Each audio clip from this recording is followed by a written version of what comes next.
অর্ধেকের বেশি পথ অতিক্রম করে আমরা এসে পৌঁছেছি বাড়িতে, যেখান থেকে আমরা দিল্লি রোডটা ধরবো। এই রাস্তা এখানে চারটে রাস্তা হচ্ছে। ডান দিক দিয়ে এসেছে, আমরা হাজারিবাগ দিয়ে এসেছি।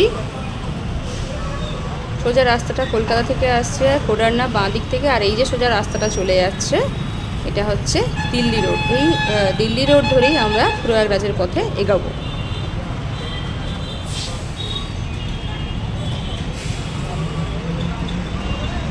এই জায়গার রাস্তা কিছুটা খারাপ, আর ভালো ভিড়ও আছে রাস্তাতে। এখান থেকে 281 কিলোমিটার দূরে বারাণসী, আর 117 কিলোমিটার দূরে হচ্ছে ঔরঙ্গাবাদ। আমরা ওই ঔরঙ্গাবাদ হয়ে বারাণসী হয়ে প্রয়াগরাজের পথে এগাবো। রাস্তার অবস্থা দেখো ভীষণ খারাপ, রাস্তার কাজও চলছে। বাড়ি পেরানোর পর এটা হচ্ছে 10 নম্বর টোল প্লাজা। আমরা এখন একটা নদীর ব্রিজের উপর দিয়ে যাচ্ছি। রাস্তার অবস্থা এত খারাপ যে ভয় লাগছিল ভীষণ, হাত থেকে মোবাইলটা না পড়ে যায়। সূর্য প্রায় অস্তাচলে, খুব সুন্দর লাগছিল পরিবেশটা।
বাড়ি থেকে ঢোকার পর থেকেই রাস্তাঘাট দেখে বোঝাই যাচ্ছিল যে আমরা সত্যি যাচ্ছি প্রয়াগরাজ কুম্ভ, বা একটা কোনো হিন্দুদের একটা বড় কি বলবো পরব অনুষ্ঠান, যাই হোক দিকে।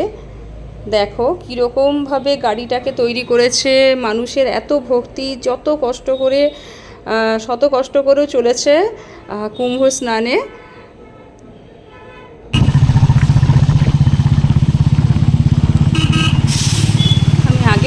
তোমরা যারা আসবে অবশ্যই সঙ্গে মাস্ক আর সানগ্লাস রেখো।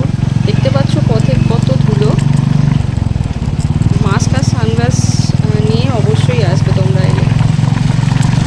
বাইকেরও তো অবশ্যই দুটো জিনিস সঙ্গে রাখতেই হবে।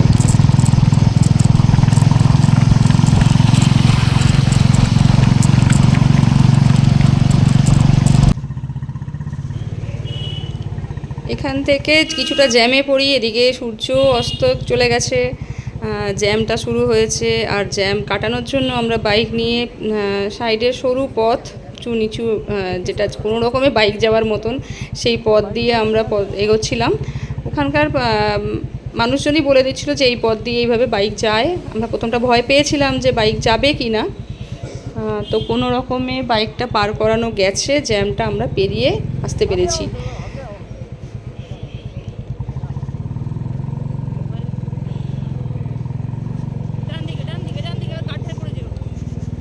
সামনে গর্ত, ভয় পাচ্ছিলাম, বাইক নিয়ে না অন্ধকারে বুঝতে না পারে ঢুকে না যায় গর্তে, তো কোনো রকমে পেরোনো গেছে।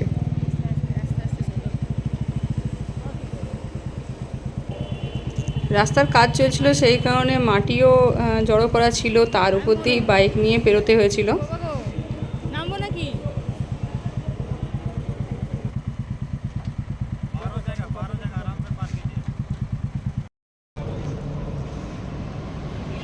বাড়ি থেকে দিল্লি রোড ধরার পর এই ফার্স্ট টোল গেট, এটা হচ্ছে আমাদের 11 নম্বর টোল গেট প্রয়াগরাজ যাওয়ার পথে।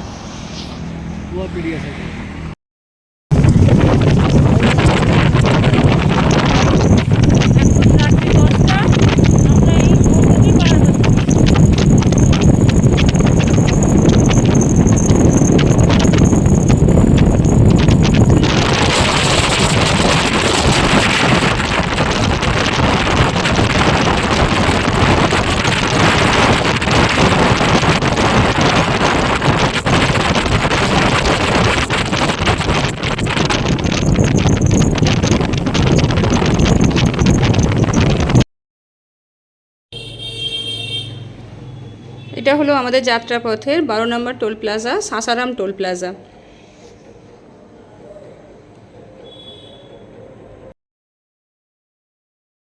এখন কটা বাজে?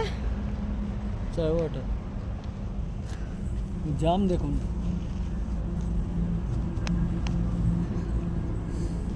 এখন বাজে 12:20, রাত্রি 12:20। জ্যামে আটকে আছি আমরা। এখান থেকে বারাণসী 78 কিমি জ্যাম, 78 কিলোমিটার এখান থেকে বারাণসী, আর 190 কিলোমিটার প্রয়াগরাজ। রাত্রি 12:20 আমরা জ্যামে আটকে আছি, জানি না কখন ছাড়বে।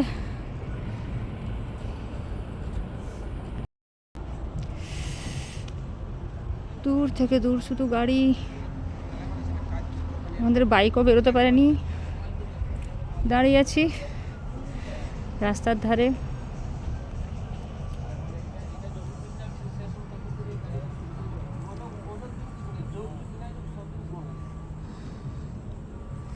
ঘড়ির কাঁটা এখন 12:30।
আমরা এখন পার করছি আমাদের যাত্রাপথে 13 নম্বর টোল প্লাজা।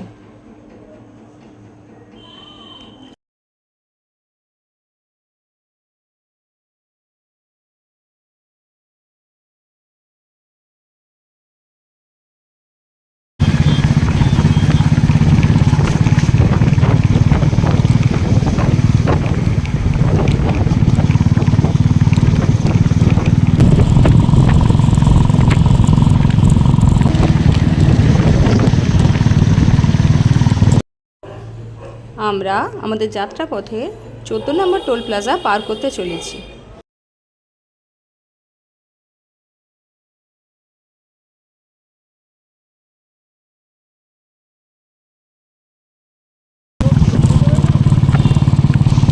এই রোডে ঢোকার আগে বাঁ দিকে চলে গেছে কানপুর যাওয়ার পথ, আর আমরা এই পথে ধরে সোজা চলেছি সঙ্গম প্রয়াগরাজের দিকে। রাস্তা এত সুন্দর হয়েছে, এত পরিষ্কার, কোনো প্রবলেম নেই রাস্তায়। প্রয়াগরাজ সুন্দর পথ, 40 কিলোমিটার, আর সঙ্গম হচ্ছে 38 কিলোমিটার। বাঁ দিকে রাস্তাটা কানপুর চলে গেছে, আর ডান দিক দিয়ে প্রয়াগরাজ ঢুকছে।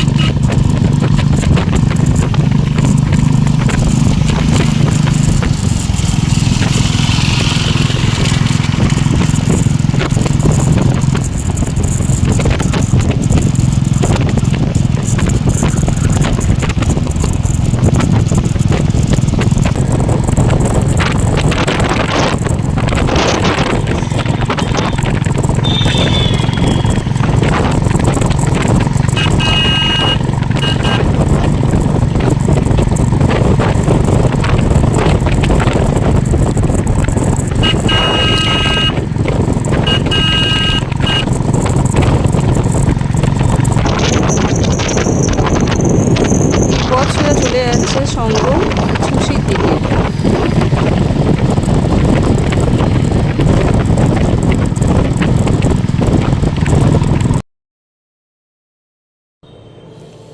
এই যে গেটটা দেখতে পাচ্ছ, এটা হলো মা সরস্বতী দ্বার। সঙ্গম ঢোকার পথে এই সরস্বতী দুয়ার তোমরা দেখতে পাবে।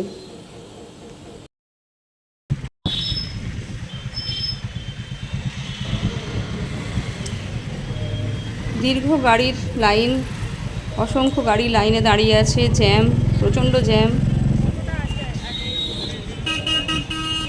এই জ্যাম কাটিয়ে বাইক সাইকেল শুধু এগোতে পারছিল। তাও আবার পথে এক রাস্তার ধারে যে ফুটপাথ আছে সেই ফুটপাথের উপর দিয়েই যাচ্ছিল বাইক। কোনো রকমে কাটিয়ে আমরা এগিয়েছিলাম আমাদের বাইক নিয়ে। বাইক নিয়ে গেলে সুবিধা হলো এটাই যে এইভাবেই ফুটপাথের উপর দিয়ে কোনো সরু রাস্তা দিয়েও তোমরা এগিয়ে যেতে পারবে। কিন্তু 4 চাকা, বাস এইসব গাড়ি নিয়ে গেলে কিছু করার নেই, জ্যামে আটকে থাকতেই হবে।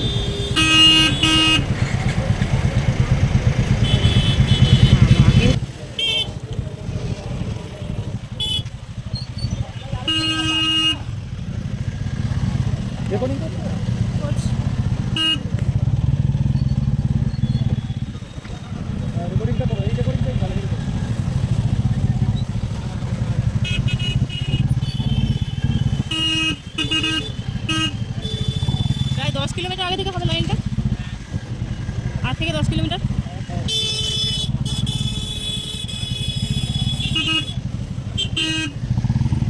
গাড়ি কোথায় নিয়ে দাঁড়িয়ে যাচ্ছি দেখো। হ্যাঁ, গাড়ি কোথায় নিয়ে যাচ্ছি সেটা দেখাবে তো। কোন রাস্তায় পড়তে যাচ্ছি? ফুটপাথ।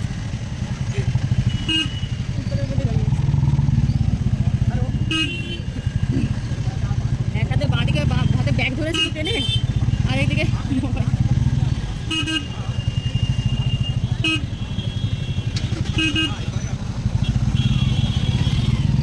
হে ভগু।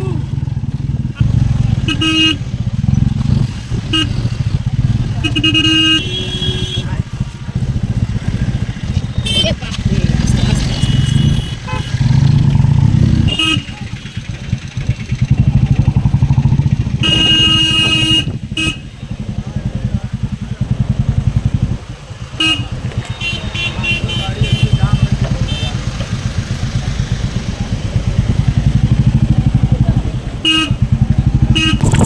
সঙ্গম ঢোকার মুখে প্রায় 8 থেকে 10 কিলোমিটার দীর্ঘ জ্যাম পার করে এগিয়ে চললাম সঙ্গমের দিকে।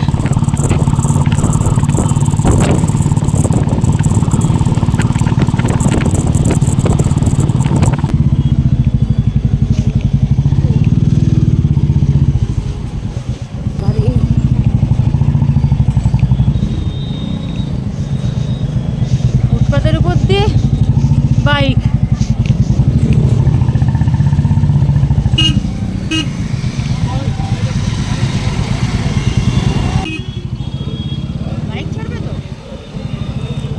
দীর্ঘ জ্যামের পরে এই পথটা থেকে প্রত্যেকেই হাঁটতে হচ্ছে। আর টোটো, অটো, বাইক যাচ্ছিল, তো কিছুটা দূরে যাওয়ার পরে টোটো অটোগুলোকেও আটকে দিচ্ছিল। অনেকেই রাস্তায় দাঁড়িয়েছিল সাহায্যের জন্য, হাঁটতে পারছে না অনেকেই, বয়স্ক মানুষ, বাচ্চা অনেকেই ছিল। তাদের পক্ষে হাঁটাটা সত্যিই এতটা পথ অনেকটাই কষ্টকর।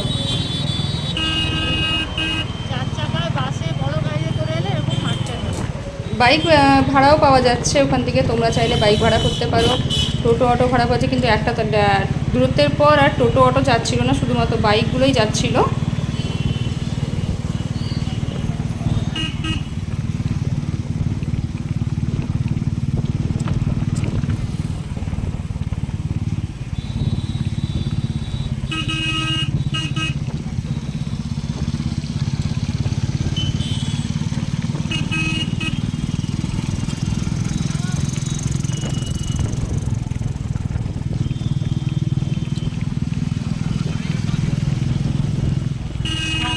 এখান থেকে এখনো 10 কিলোমিটার, তার মানে এই মানুষগুলো প্রায় 15 কিলোমিটার হাঁটছে।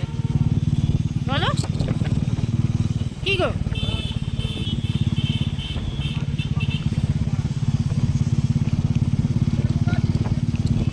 মানে 15 কিলোমিটার মিনিমাম, প্রায় আরো ওপাশ থেকে হাঁটছে অনেকে।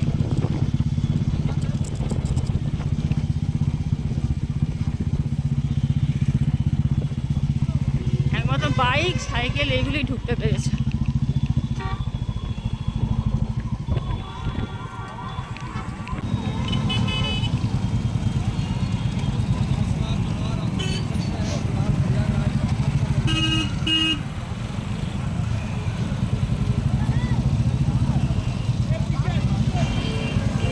পথে তোমাদের রাস্তা বুঝতে কোনো অসুবিধাই হবে না। চারিদিকেই বোর্ড দেওয়া ছিল, কোন দিকে সঙ্গম প্রয়াগরাজ যাচ্ছে ইন্ডিকেট করা ছিল। তোমরা সেই বোর্ড দেখে দেখে তোমাদের পথে এগিয়ে যেতে পারবে অনায়াসেই। অসংখ্য মানুষ মহাকুম্ভে ত্রিবেণী সঙ্গমে স্নানের জন্য এগিয়ে চলেছে।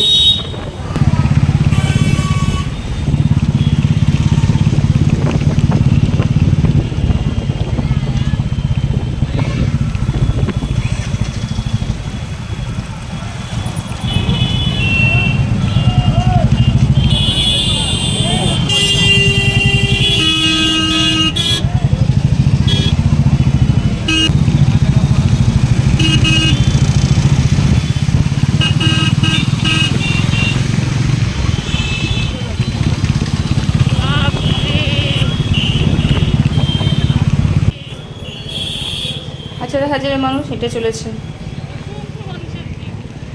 অসংখ্য মানুষ হেঁটে যাচ্ছে এই রাস্তা ধরে। এই রাস্তাতেই তো হাঁটতে হবে, হাঁটা পথ এটাই। অনেকেই ভয় পাচ্ছে যে হাঁটবে কী করে, এত 10 কিলোমিটার 20 কিলোমিটার হাঁটবে কী করে। কিন্তু সত্যি কথা বলতে এই মানুষগুলোকে দেখে মনেই হচ্ছে না যে তাদের কোনো কষ্ট হচ্ছে, তারা অনায়াসেই হেঁটে চলেছে এই দীর্ঘ পথ।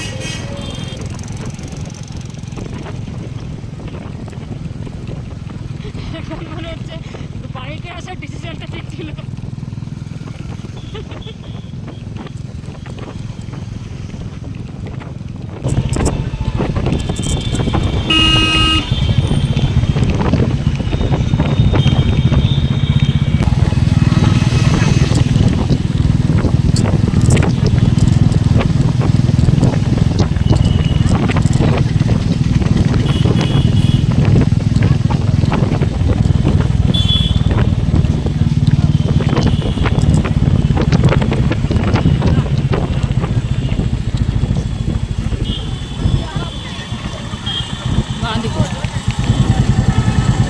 কোন দিকে?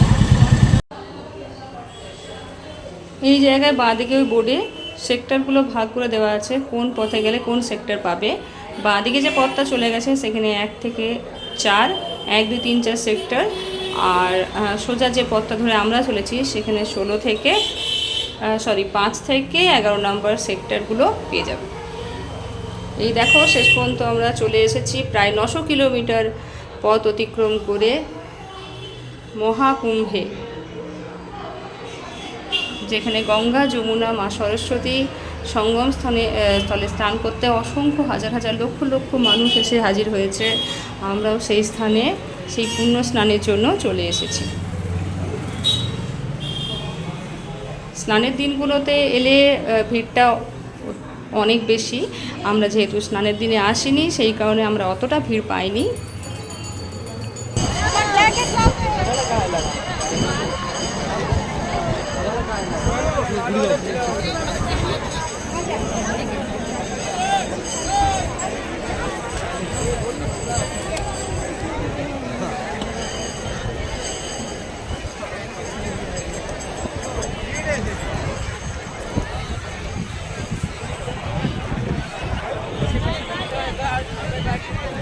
কিছু বলবে না? বল। কি বলবো? পরে বলে দেবো।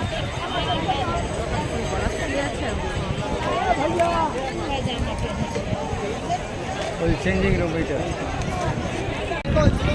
এই হলো সেই 3 নদীর সঙ্গম স্থল, যে স্থানে স্নান করে নিজেকে সিক্ত করে সমস্ত দুঃখ কষ্ট অনিচ্ছাকৃত পাপ অবশ্যই ধোয়া হয়ে যায়, শরীর সুস্থ হয়ে যায়, এমনটাই কথায় আছে। সেই মনে বিশ্বাস নিয়ে আমরাও চলে এলাম।